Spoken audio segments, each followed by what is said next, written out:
Welcome to the Sacred Window podcast. Here, we look closely at the intersections of the postpartum window, the Ayurvedic perspective on health and healing, and the universal mother principles that are the keys to giving and receiving effective care. Hello, I'm Christine Devlin Eck. I'll be taking you through interviews with professionals who are making a profound difference in the lives of their clients, conversations with individuals brave enough to share their stories of vulnerability as a way to lift up others, and my own journey through birth, parenting, caregiving, and building a conscious business. We are here to honor the sacred windows, the profound transitions in life that give it all meaning. Welcome to the conversation. And I will never be the same again.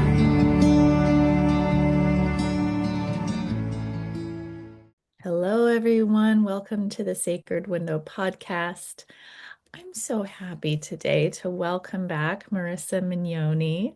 Marissa, you came into our program kind of a lot of years ago, it feels like now. I'm really blown away to see how quickly the years pass. And as I told you when we hopped on, I'm so grateful for the presence that you have in this community. You are one of the most bright and wonderful people out there doing this work. Marissa's from Truckee, California. She's a longtime doula, postpartum doula, infant loss doula, childbirth educator, prenatal and postnatal yoga. Marissa, you have offered so much to new families in your community and beyond for a number of years. And I'm really happy to have you back because over the past 2 years, you have become a mother yourself. And so, as we were talking about, there's just a really powerful shift when we start doing this work as a parent. And so I'm grateful to you for your willingness to come on and talk about how this has shifted for you in lots of different ways. Um, and I know we had talked about you're feeling this draw, which is a beautiful way to frame our conversation today around looking at transition in the care we offer through the lens of the mind, the heart, the body, and community. And so I just want to invite you to kind of begin by saying hello and just kind of framing what drew you to think about those things in relation to you and this incredible service and work you do. Wow, thank you. Thanks for having me on today. I'm so excited to be here and speak to you and your community. Um, Having been a birth doula and postpartum doula for nearly 13 years, then going through it myself beforehand, or after 13 years, um, I really asked myself the question, what do I need to know as a mother that I didn't need to know as a doula, for birth and postpartum? Because it is different when you're actually pregnant. And after going through birth and postpartum, I just felt, wow, people need to know a little bit more.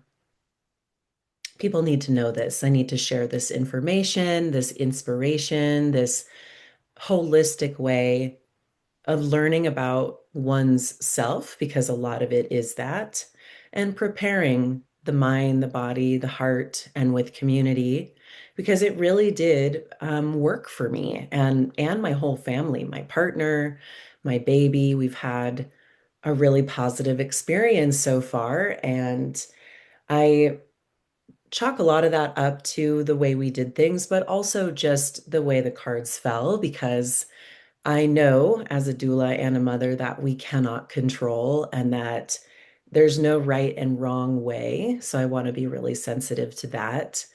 Um, but there are things that we can do during pregnancy that would help us in the moment if something is going out of our control, or when it's going out of our control, rather. So yeah, that's just a piece of, what drew me here today to speak with you and to write all of this down. because I really wasn't sure if it was going to, quote, work. And when it did, I remember saying, wow, the stories are true. It really is like XYZ that some of the longtime doulas say.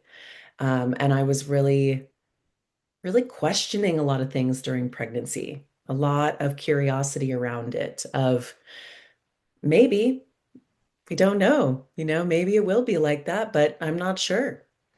So that's what led me to writing all of this out and coming to you today because I just think it's really important to share. I'm not sure if I've heard a lot of this out there, and I think there's a lot of noise out there. There's a lot of focus on doing and doing and doing, and I don't exactly believe in that. I believe in more of a holistic approach.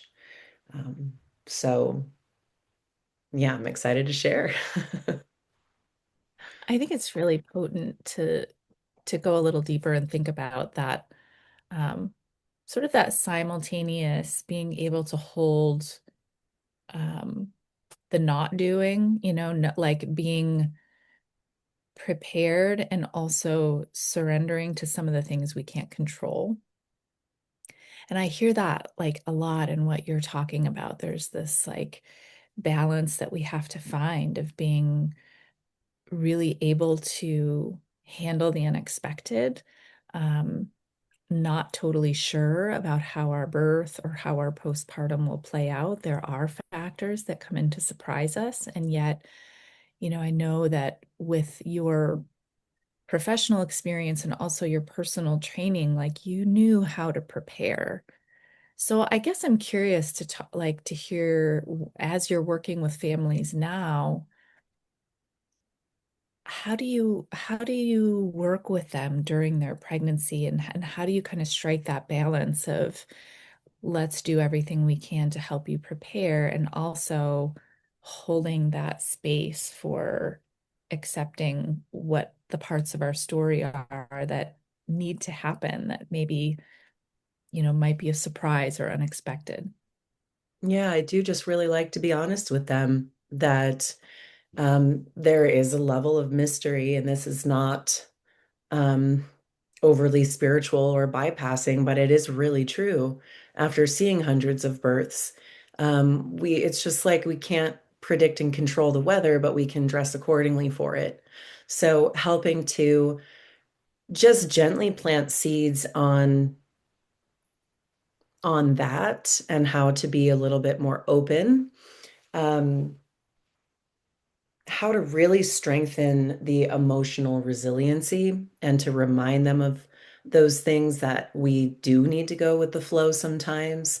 And that just like during a contraction, when we resist, it makes it actually harder to get through.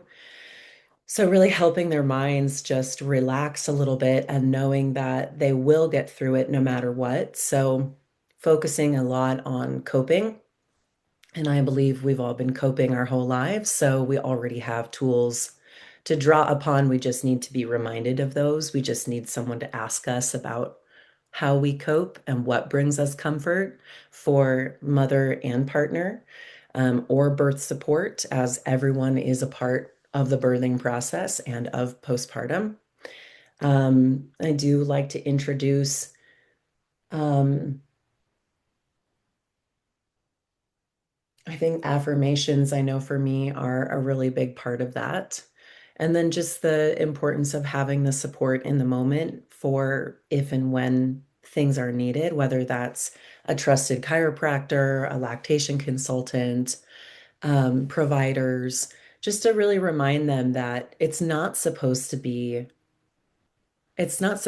organized. There is a level of messiness, and there is a part that will go well, and then there's parts where we do need to surrender to things and reminding them of the psychological process of the messiness of becoming a parent, that it's supposed to be a little bit messy at times, and that's okay. Um, I my training originally years ago is through birthing from within, which is a beautiful way to holistically prepare and kind of get ready for the unexpected. Not that we are manifesting chaos, but we can get through it should should it come, should it be there. Um, yeah, so it's kind of hard to put into words, but and I do feel I had not cheated, but an upper hand at all of this because I've been preparing for my own births for 13 years. And of course, I had my own fears. I'm not going to say I didn't have any fear. But what I did with that fear was worked with my midwife and my doula with it. We spoke about it and we talked about why those things are unlikely to happen. I was okay with being honest with myself and others and being really vulnerable with people that I trusted. So support is so incredibly important. I felt like my nervous system could really relax. And I think I know now, rather, how important the nervous system is with getting pregnant and being pregnant and giving birth and creating milk.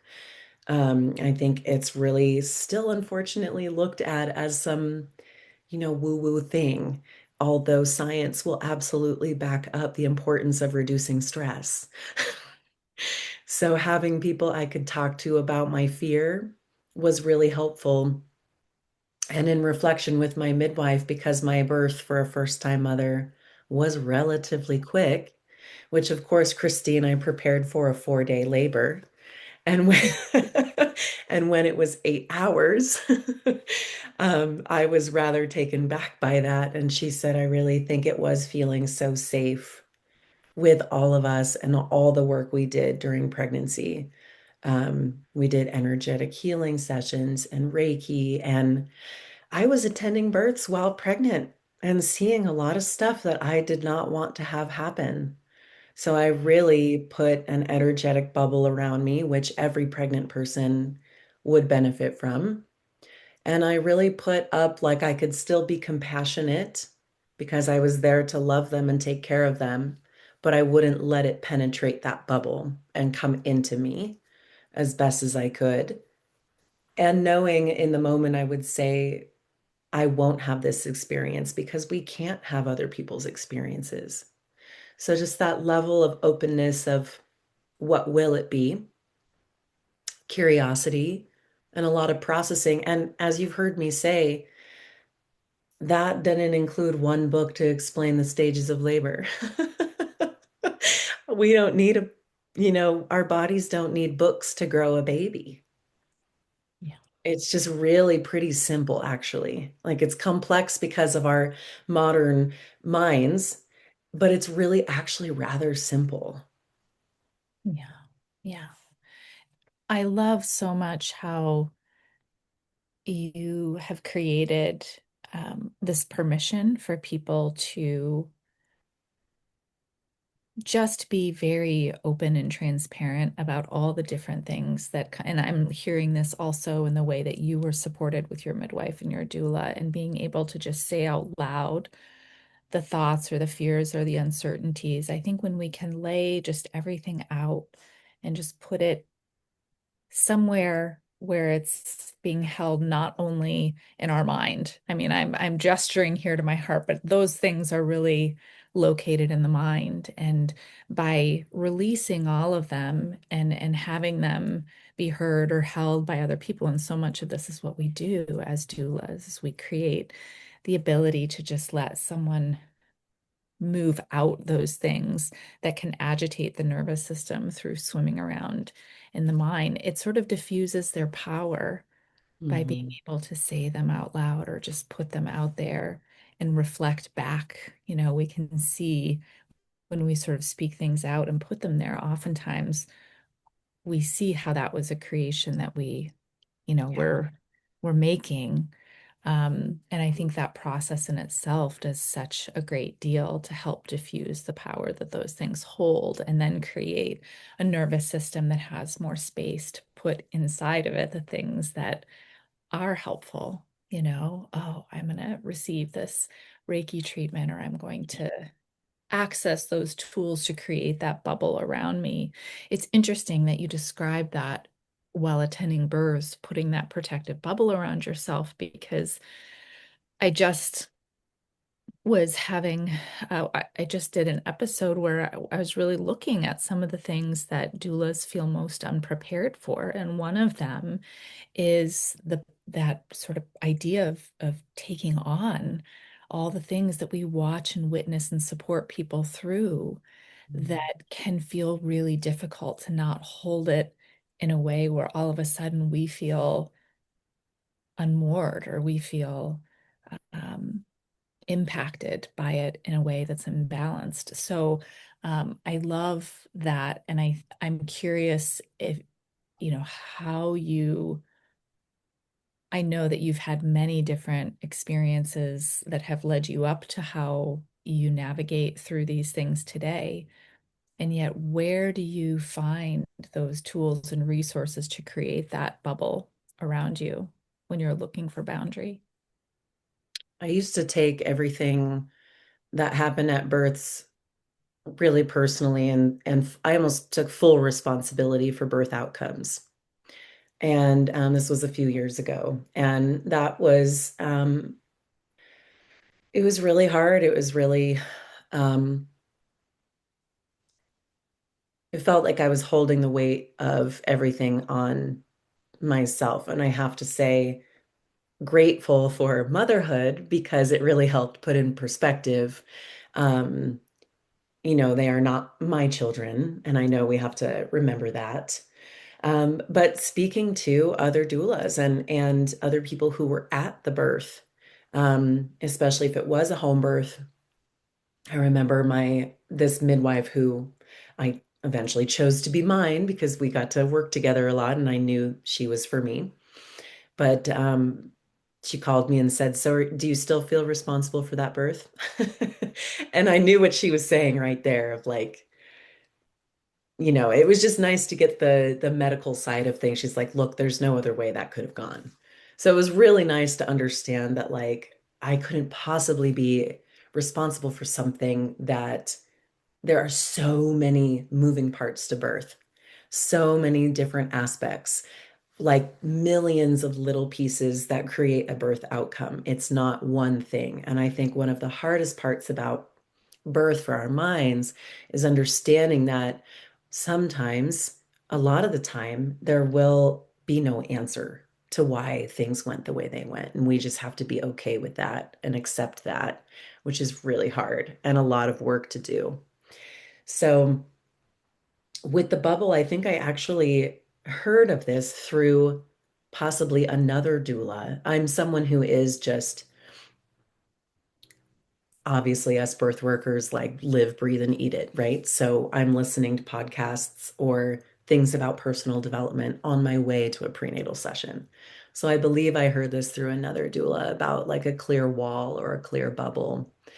And I do believe that there is a lot of power in acknowledging and making something not yours, and however you do that. And for me, it's affirmation works really well for me.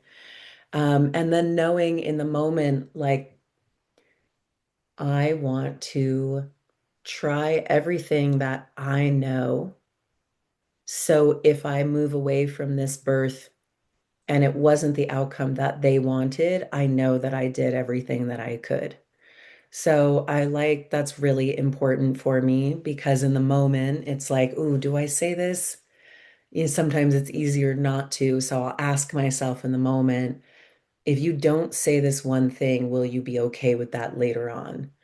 So I think that's the biggest answer here is standing in the present moment, trying not to bring too much of past experiences in because it's important to come in with a clear mind, but the wisdom from before. And then feeling myself in the future. Will I move away from this birth feeling confident with myself that they felt heard, that they felt respected, that they felt nourished, while still maintaining,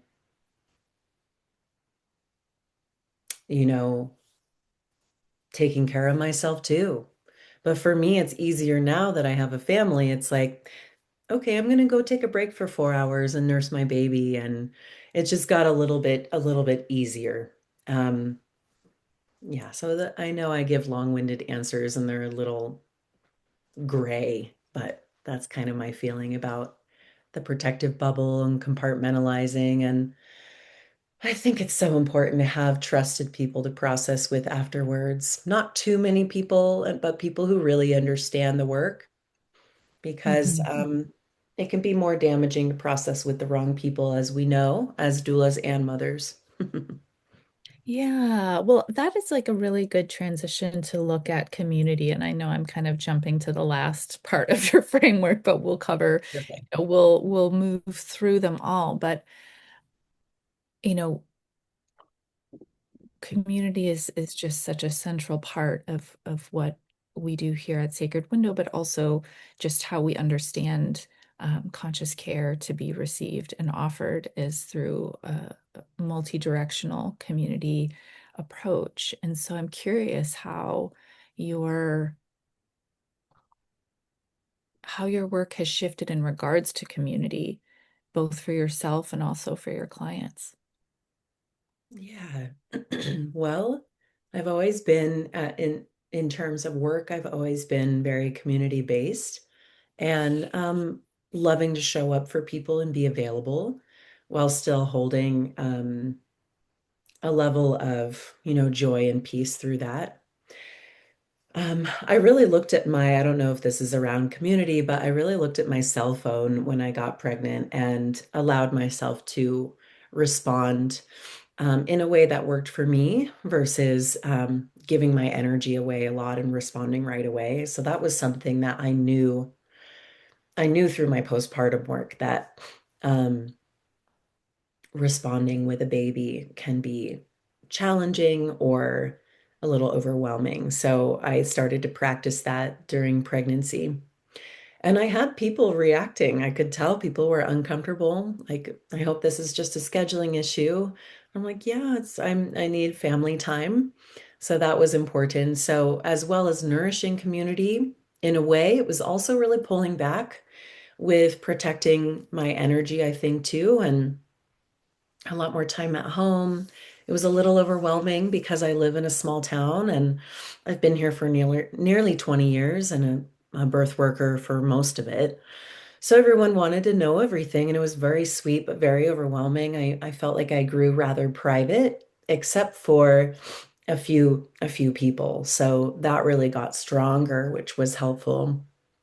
I did end up implementing a meal train, which was very helpful.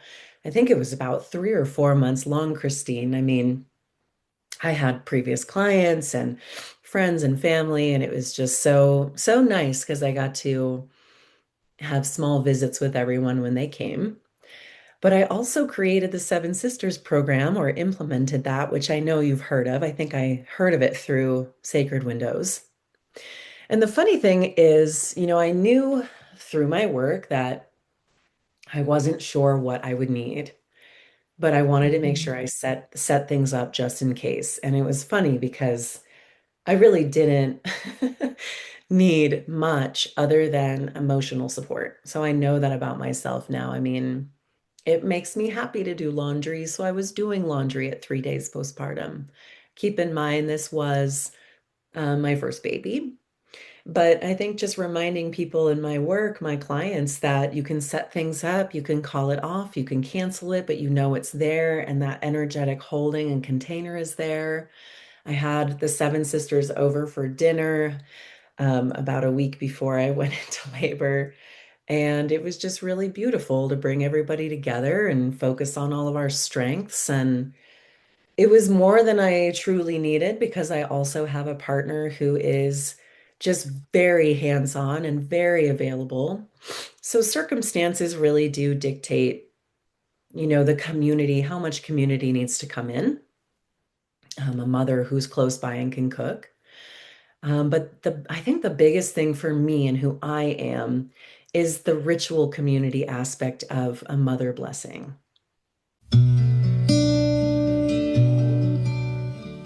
How are you sharing your gifts and passion for caregiving with others? In a world where education and awareness around the postpartum window is lacking or missing from our modern systems, we have a profound opportunity to shift that paradigm. You may be a few simple offerings away from making a truly impactful difference in the lives of mothers and families in your community. We are here to support your journey in the ways that work best for you. Schedule a conscious care strategy session to meet one on one with me, and let's identify the right next step for you to begin a path of conscious care for new families that fits your life and your needs. Visit www.sacredwindowstudies.com/strategy-session to schedule a time that works best for you.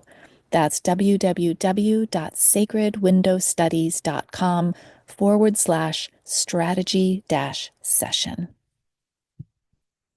So everybody brought into my home because we were planning a home birth and I wanted to bless the house as well. But everyone brought a piece for the altar, and that altar was there from about 36 weeks pregnancy to 4 or 5 months postpartum. I really couldn't take it down. I mean, the whole house was a shrine. Like there was just Oh. flowers everywhere and affirmation cards everywhere. And I loved it. I mean, it was finally my time after years and years. It was just like, this is so me too. So those things stayed up for a really long time. And I truly did not feel ready until that happened. That ritual was so important for me. I felt, okay, I'm ready. Like that was so important to me to have that community aspect with my sisters and the mothers before me. One last aspect of the community piece was I felt this strong need about 3 days before I went into labor, which I didn't know I was going to, of course, but I was really questioning who is more likely to have an unmedicated vaginal birth. Is it the long distance runner? Is it the organic yogi? Is it, who is it? What is it?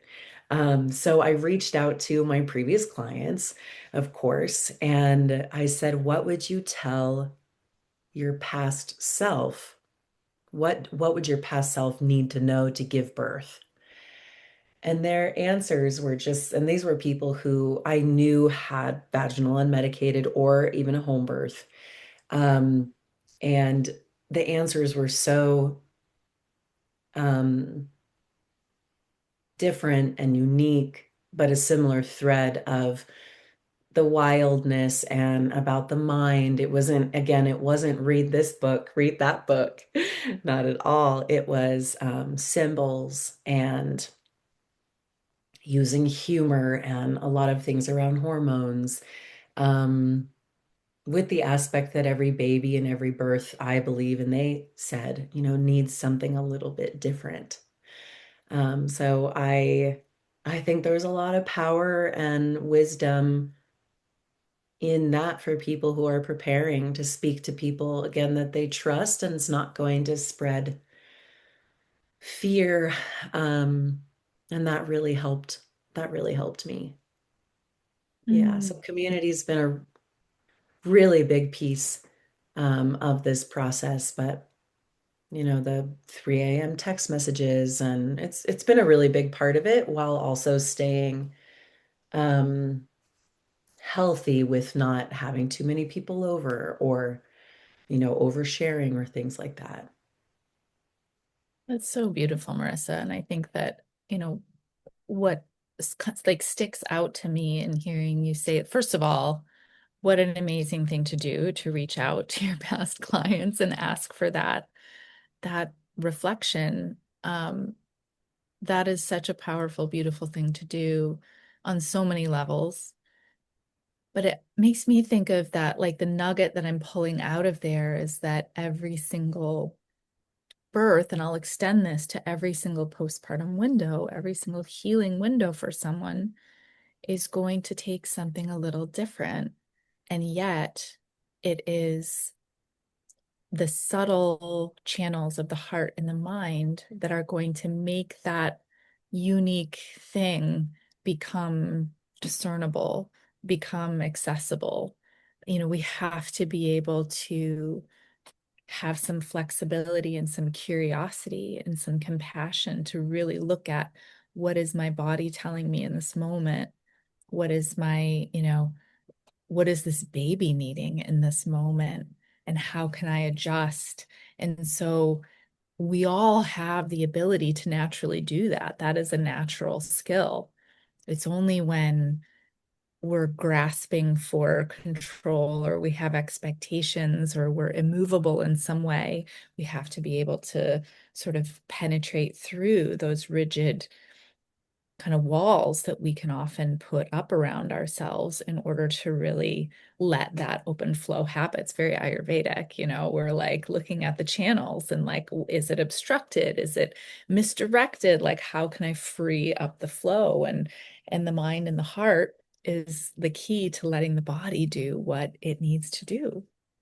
So I love how we just kind of like, and Mhm. when you have community holding you, your Mhm. nervous system, those subtle channels can open and allow things to flow they need to, and then the body responds. So all of these pieces, mind, heart, body, community, they're integral to a whole. That's just to me like reflected so beautifully in what you just said of, every single birth is going to have something unique. Every single postpartum window, we all will notice things that come up. They're like, oh, I wasn't expecting that, or this is different, or, and I think that while having the knowledge that you do really prepared you in such beautiful ways, you went in with that openness and that balanced sense of curiosity, to allow it to be uncertain. And I think what I'm seeing as a witness to all of this is that it was your ability to hold that openness along with your preparedness that allowed you to perceive what you went through as the positive experience it was. Because I am certain you had challenges. I am certain that you had challenges, but the way we perceive it shifts, which is so beautiful. That's exactly right, everything you said. And I'm so appreciative that you brought in the baby's perspective, and that was important to me during labor as well. Yeah. Um, yeah, I think that's really beautiful. And yeah, what I really found was that was the common thread with everyone. It wasn't necessarily their activities or body types, but what I found was this real mental and emotional kind of grit, um, and support the people around them. Um, some education, but the other piece to this was I really did truly believe, and I have seen what happens when we do trust our bodies and our babies, that they do actually know how to give birth, um, most of the time, because it's not enough to say that, you have to actually believe that. But when we intervene less, if possible, if medically possible, it's likely that the body will just do it. So it's the mind of letting go. And same thing with healing from birth and creating milk and so on. It really is nature, and nature has it all figured out for the most part. Of course, there are different instances that need intervention, and I'm grateful for them. But being open to those things is really helpful as well in a journey that we don't know is coming. Um, we had a pretty severe tongue and a lip tie, which was really, a challenge as well. And we took care of it, and we moved on, and we made, the best out of that situation. So yeah, and I think interestingly enough, of course, the doula during labor, I mean, my birth, my doula showed up and I was like, what's happening? Like, what is going on? So it just really showed that like when we are in birth, where when we are in labor, having those people who can reassure you is so important. But what I really felt during labor especially towards the end when we almost all say, I can't do this because I said it too. We almost all say that.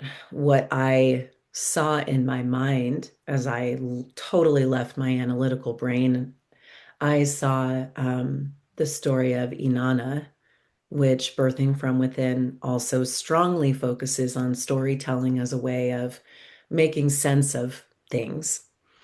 And the story of Inanna, she leaves her basically world and journeys down to the underworld to give birth. And that could look like any big rite of passage or initiation. And, she journeys through the seven gates and loses all of these different things she's wearing and holding until she's naked in the bottom.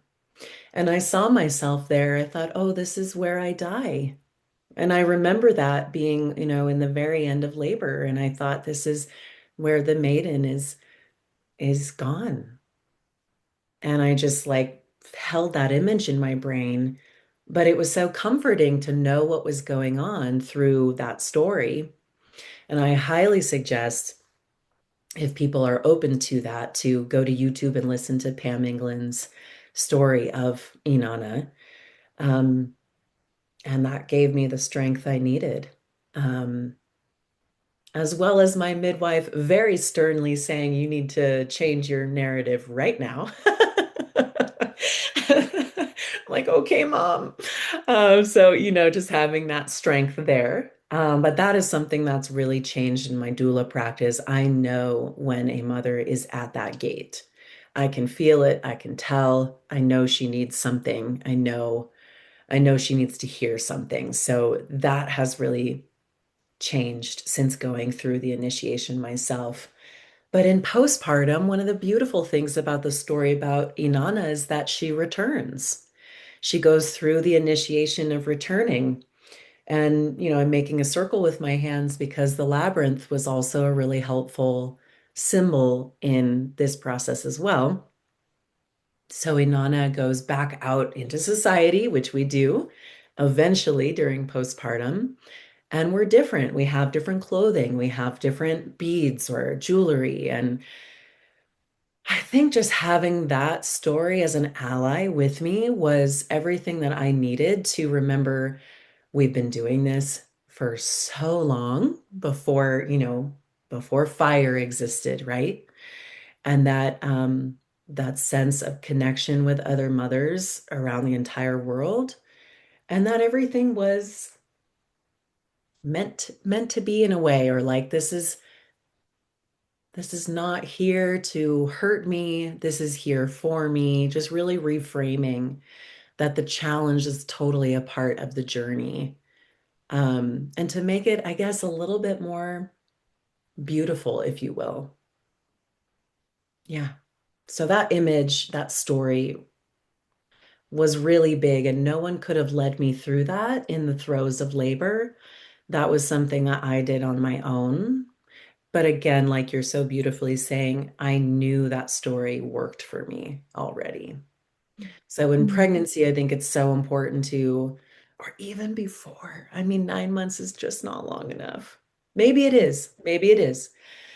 But I do think if we can take life as an opportunity for growth and development and coping, because we're all going through mini and large initiations all the time.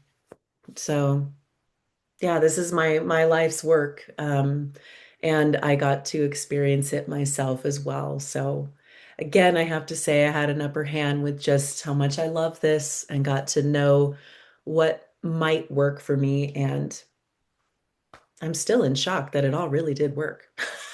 At least this go around. We'll see next time what I need. And I'm open to asking those questions. What do I need for this birth that I didn't need at my last birth? And we'll see what that baby says and what comes through. Mm. Thank you so much, Marissa. I love that story helped to bring you a connection with your our greater archetype of source of what we all are navigating through on a symbolic and deeply foundational level. And I think what I find to be most profound is the perspective that we're always inviting change. When we go into the transition of parenthood, it's not to do this thing and then return back to the person in the space that we were before. It is to emerge into a new level where we look different and we feel different and we sound different and we know different. And so I think keeping this like open perspective that that journeying is actually always happening, even now, like I became a mom in 2007 and I'm still finding out about who I am as a person, as an individual, but also as a partner and as a mom and as a teacher and as a learner. Like I'm not done ever. And I heard you acknowledge that too, that like we're always learning. And so when I give myself permission to like not reach the end of something, it helps me to not put so much pressure that like, okay, here's my window and I'm figuring it out so that I can then be here. It's this ongoing, beautiful pathway. And um, I really appreciate listening to your story as just a beautiful example of that. And yeah, yeah. I'm curious if there's anything else that you feel that you want to share about how your work has transitioned and come to a new level today than it Mm, was 2 years ago. mm. That's a good question. And people ask me that all the time, actually. And I think the biggest answer is a rather vague one of just, I think everything just got deepened, like it just became enriched almost, or my capacity actually grew in a lot of ways to understand and to hold and to be compassionate and empathetic because I have now felt a lot of what they're feeling during pregnancy, birth, and postpartum. And at the same time, being so beautifully distracted by my now 19-month-old, it's like I respond and then I'm there with her. So that's also sort of changed. Um, and I still question that. I think I'm just more confident in my answers. Um, and I think I give more, maybe more of a grounded, balanced answer and not always pushing against the system and being a little bit more compassionate to the system and how to work with it, I think, is a big piece of it. Um, because I do know that everybody needs something different and wants something different. So I think I just feel more, well, I just thought about my prenatal yoga program, and I think more than anything that has changed because I believe in my prenatal yoga classes so much that that is truly the best thing mothers can do above really, dare I say, anything, along with conversations with their partners, because that is so more important than reading books in a way. The conversations with your support and with your partner. But that prenatal yoga, just given that I think that has changed a lot. It's much more labor forward. It's much more, this is actually yoga for birth, not just yoga you can do when you're pregnant. So that's really important to me. Um, and just to rewind, I love how much you were saying about being reminded of the endless journey of being a new person and a new mother all the time. And I think I really relied and rely on other mothers to remind me that as well. So it can be interesting to be doing the work on myself while supporting other people in postpartum. And I'm getting better at that because 19 months is still rather fresh. So I'm getting better at embodying the mother. Um, and I'm doing that through, my clients and my friends. Um, but those are some ways that my practices have changed. And I think I'm at a loss for words almost because more is coming, and I think more clarity is coming in how my practice has changed. Um, and it's changed in a way that things are different than they were 6 months ago, and so on. So I guess I'm still processing and not fully integrated from that, I think is like a big piece of that, which is okay. Yeah, birth is always teaching us something, right? Like, oh, we're always learning so much and yeah. And I think it's the humility of knowing that that makes all the difference, And I think, as it feels really important too to say that, every single one of us, whether or not we become a parent or not, when we're called into this field of supporting new families, we're always learning and gaining insight because it is our shared humanity and our shared need for care at different times in our life that help us to understand how to best show up for other people.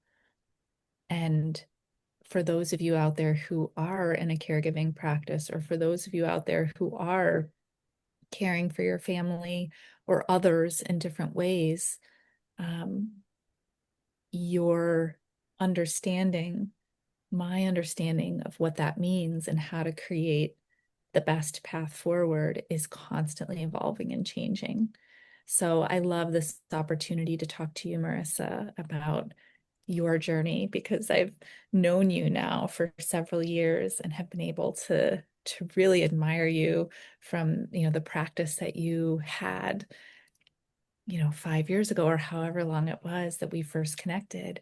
And now to see through this, it's a beautiful example of how this openness and curiosity and natural evolution shifts the way that we show up for other people and the way that we show up for ourselves. So I just want to thank you so much for your graciousness in sharing this. And for those of you listening, I will put Marissa's information, her website on these show notes. Please look her up and her work. Her practice is called Mountain Blessings Birth. And is there anything else you wanted to say in closing, Marissa? Mm. I'm just so grateful for you and your podcast and Sacred Windows and everything all of you are doing. And I'm very open to if anyone reaches out for a complimentary 30-minute consultation. I do offer private one-on-one sessions, so that could be something I could offer. And then I have recorded prenatal yoga videos as well, and a couple handbooks on my website. But yeah, if anyone is ever in Lake Tahoe or Truckee, be happy to connect or invite to my prenatal yoga class. Um, but this was just so wonderful. And thank you for helping me ground in what I'm feeling. It's so nice to reflect with you.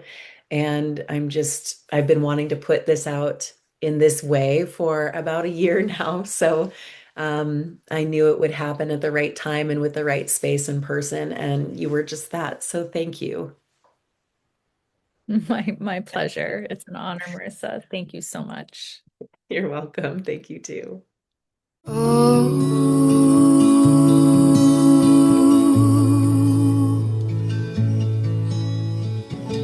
Shanti, Shanti.